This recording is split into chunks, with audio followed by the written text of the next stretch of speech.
Showbiz fanatics Alden Richards sabay muling pinatuloy ng Bernardo family sa kanilang mansyon.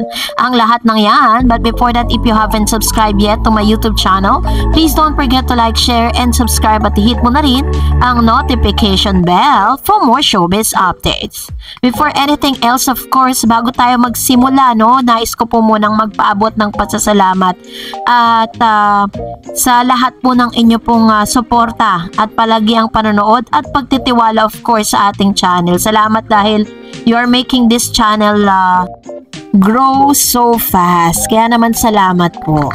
And for today's video, pag-usapan natin to dahil sa ngayon pinag-uusapan po na si Miss Catherine Bernardo Di Umano ang isa sa pinaka mayaman na aktres dito sa Pilipinas. Sabi nga ng isang article, wala na sigurong tututol kapag sinabing si Catherine Bernardo ang pinakasikat na aktres at in-demand celebrity endorser ngayon sa bansa. Parami kasi ng parami ang mga product endorsement niya na halos buwan-buwan ay may mga naglalabasan siyang TV commercials, online ads at naglalakihang billboards. Kamakailan lang halos magkakasunod ang mga endorsement at shoots niya na nakadalawa siya agad in a week. Bongga. Proud na proud naman ang mga followers si Catherine kapag may bago itong ginagawang advertising campaign at inilalabas na bagong endorsement. Super flex sila sa social media. Marami rin fan ang nag-uudyok kay Kat na maging active ulit sa YouTube. May sariling YouTube channel kasi siya ng Everyday Kat na may 4.18 million subscribers pero last year pa ang huli niyang upload. Imagine kung magiging active ulit sa YouTube si Kat, siguradong milyon-milyon ang added income rito. Kaya nga na talagang mapapasana all ka na lang talaga sa lahat ng mga blessings nila dahil sabi nga ng iba, hindi na sila magtataka kung bilyonaryo na si Catherine dahil sa napakaraming endorsement project. Saka ang rami rin niyang negosyo, So, yun nga isa sa pinakamagandang article na naisulat para kay Miss Catherine Bernardo. Pero this time, eto na, dahil matapos nga pong ilabas ni Miss Catherine Bernardo yung kanyang pinakabago, yung pinatayo po nilang dream house para sa kanyang parents, matatandaan na sinabi po ni Daddy Fidel na tatay po ni Miss Catherine Bernardo noon, nang nagsisimula pa lang siya sa showbiz, sinabi nito na parang she asked his father to parang ibenta yung kanilang bahay, and she promised na papalitan niya ito at ipagpapagawa niya ng malaking bahay nga itong kanyang mga magulang, and it happens. So dahil dito naging trending po ito dahil sa napakagandang bahay na dito ka lang nakakita ng merong elevator, may slides, kumbaga lahat na atat, mga mamahaling muebles na nilagay niya dito. Pero mas nag-trending nga nang mamataan si Alden Richards na umattend dun sa housewarming party. At sinabi pa ng ilang mga celebrities, mga ilang mga sa social media, yung mga fan po nila, na tila baga very at ease na ang Bernardo family dito kay Alden Richards, kasi nakita nyo naman po kung paano niya pinagsilbihan yung mga bisita that time, at nakita natin na very welcome nga si Mr. Alden Richards because hindi lang po once but twice na namataan si Mr. Alden. But this time, ginulat po ni Alden Richards ang lahat nang i-post ng kanya pong RM, si Laysam na kanyang road manager na kasama niya kung saan man siya may proyekto. Nag-post po siya ng isang photos kung saan dito po ginanap sa studio mismo ni Miss Catherine. Kung matatandaan po niyo sa kanyang YouTube channel, na kwento niya na talagang isa sa mga pinagawa nung sila pa po ni Daniel Padilla, isa sa mga idea nila na magkaroon nga ng sariling studio si Miss Kat para po sa kanyang vlogging. And nagkatotoo yun through Mr. Daniel. Pero ang naging resulta is imbis si Daniel ang makakita po dun po sa pinagawa nila, at si Daniel din na makasaksi kung paano po nila yun talagang ginagamit for functional things, diba? This time pinagamit po, ito po yung photos na yun kung saan ito po yung studio ni Miss Catherine.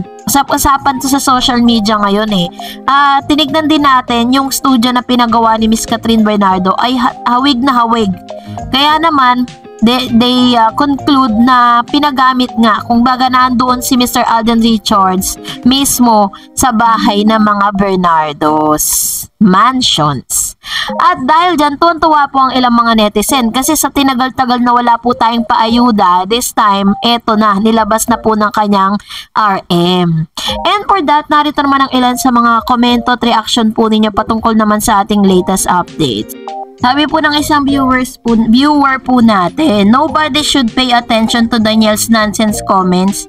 He's too proud of himself because he knows deep inside that he's nothing compared to Alden. He's an egocentric guy and look at him nowadays after Catherine broke up with the divulge everything that she had to endure in the hands of that guy. Daniel should be careful with what he says about Alden. Remember, Rostom Padilla, his uncle, just like Daniel, he liked to wear earrings and appeared to be a macho guy. Now, look at him. He's now known as Bidwi Gandang Hari. And Daniel would have the same face as his uncle Rostom. Betcha, the path that Daniel is going to right now is just exactly what Rostom has been doing before. Just like the old saying, birds of the same feather flock together. Kilala nyo naman po si diba? Kilala nyo naman po si Mr. Rostom Padilla na ngayon ay bibigandang hari, no? Parang nung mga nagsimula pa siya sa showbiz, talagang masasabi mong brusko brusko siya. Pero nung siya po ay tumagal na sa showbiz at nagpakasal pa sila ni Miss Carmina Villaruel, doon po na trace or parang na-booking na si Mr. Rostom Padilla pala ay isang gay. Kaya pala sila naghiwalay. Netong si Miss Carmina Villaruel. So, sabi ni Ma'am Michelle, selos ang pumatay sa relationship nila. He was getting so insecure knowing that Alden and Kat newbie surpassed his box office hit with Kat, and he was so jealous that his girlfriend is blending well with another man. Look what happened. Mas cheerful si Kat na nakatambal with Alden. If you check habang tumatagal ang relationship nila Kat at DJ, parang hindi na sila masaya. Palagi nakasimangot si Daniel and Kat look so lonely. I had this feeling na grabe ang pagseselos niya kay Alden. Kasi nakita niya na masaya si Kat with Alden at doon siguro lumabas ang insecurities niya. Possible na ganito nga yung rason, pero syempre, hindi naman tayo pwede mag-judge Hindi natin pwedeng husgahan si Mr. Daniel Padilla doon po sa naging takbo ng relationship nila. Lagi naman po walang perpektong relasyon. Dumadaan talaga sa matitinding pagsubok yan. Pero, syempre, at the end of the day, it's Catherine and Daniel decision kung ano ba talaga, kung pagpapatuloy pa ba nila or hindi. Pero kung toxic na yung relationship, kailangan nang i-end. Yun po yung sinabi ni Miss Catherine sa kanya pong mga interview.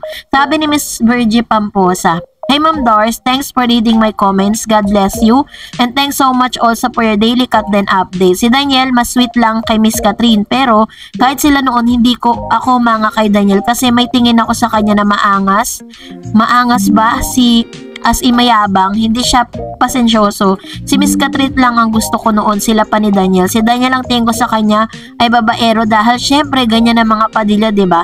Kaya God's will talaga na nakipaghiwalay si Miss Cat kay Daniel. Good decision and ginawa ni Miss Catherine. Anyway, God bless everyone." Ayan. Ito naman po yung kanyang opinion patungkol sa mga usaping ito, and let's respect to that opinion, no? Pero gusto ko lang pong linawin na hindi naman porket po Padilla babaero na, 'di ba? Parang nilinaw po yan nilinaw ni Miss Carla Estrada at ni Mami Min, 'di ba? Parang sino ba naman tayo para i-judge, 'di ba? Yung katauhan nila kasi hindi naman natin sila kilala. And hindi naman natin alam kung anong pinagdaanan nila. Sabi naman ni Mr. Renato Sayan, in spite of all the issues of Daniel towards Alden Richards, Alden never retaliate. Alden stay quiet and handles these issues professionally. Alden is well educated enough para pumatol sa ganitong usapin. Mahirap ikumpara si Alden kay Daniel. Una, angat si Alden in terms of education. Si Daniel kinulang siya sa ganong aspeto. Pero naman, Pero naman, ang mga artistang hindi naman nakapag-ayos ng pag-aaral pero nananatili na marespeto at mapagkumbaba. Si Daniel isa puso na yata sa buhay niya sa Ay Padilla na angas. Madaming binibitawang salitang hindi pinag-iisipan. Dito, mas lalong umangat si Alden sa aspeto dahil sa bawat salita ni Alden, well thought and well crafted, merong sense. I agree with you, no? Nag-agree po ako sa sinabi ni Mr. Renato Sayed kasi if you're going to compare dun po sa mga interview ni Mr. Alden Richards at ni Mr. Daniel Padilla, pares naman po talagang may sense, pero parang kung titimbangin, parang mas matimbang yung mga sinasabi ni Mr. Alden Richards, or maaaring sinasabi lang to ng ilang mga fans dahil nga galit ang ilang mga fans ni Catherine kay Daniel, diba? Kasi gano'n naman kapag po galit ka sa isang tao, parang lahat ng sasabihin niya, lahat ng gagawin niya, mali sa'yo. Pero let's always be wag tayo masyadong judgmental sa lahat ng pagkakataon. And siguro po, tulad po ng sinabi ko, ito po yung opinion ni Mr. Renato Sayan. And I believe na may mga chances talaga na hindi natin maiiwasan na maikumpara yung dalawang tao. Pero magkaiba po sila. Sabi naman po ng isa pang comment, let Kat be happy. Ganyan talaga ang buhay. You lost some, you win some. Hindi forever na nakatali sila sa love team. Kasi someday tatanda rin sila at magkakaroon ng sariling buhay. Hindi sila forever na artista. Like Kat, nasa grown-up stage na siya noon. Soon at magkakasawa na siya. Hindi lang puro artista ang buhay nila.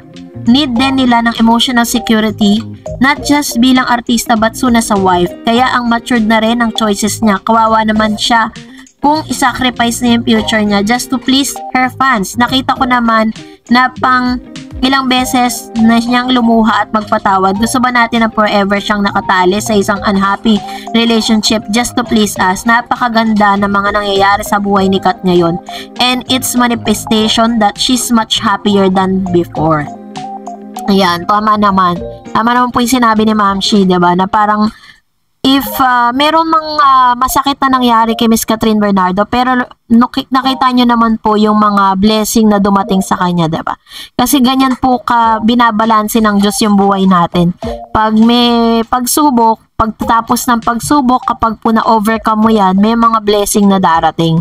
And that's the promise of God, diba? So, dahil dyan, nakita naman natin na talagang umuulan ng blessing itong si Miss Catherine Bernardo dahil imbis na mag-retaliate siya or lumaban siya ng ngipin sa ngipin, no, sa mga ginawa sa kanya, still she managed to be calm, and yung composure niya ay hindi nagbago. Very positive, walang toxicity, hindi siya negatibong tao, diba? But tinignan niya yun in a positive way. Well, kung nagustuhan mo ang video na ito, huwag mo kalimutang mag-like, mag-share at mag-subscribe, at i-follow mo na rin ang aking Facebook page, Dareds TV, and also I have my TikTok account which is Dareds TV. Pwede nyo rin po akong i-follow doon.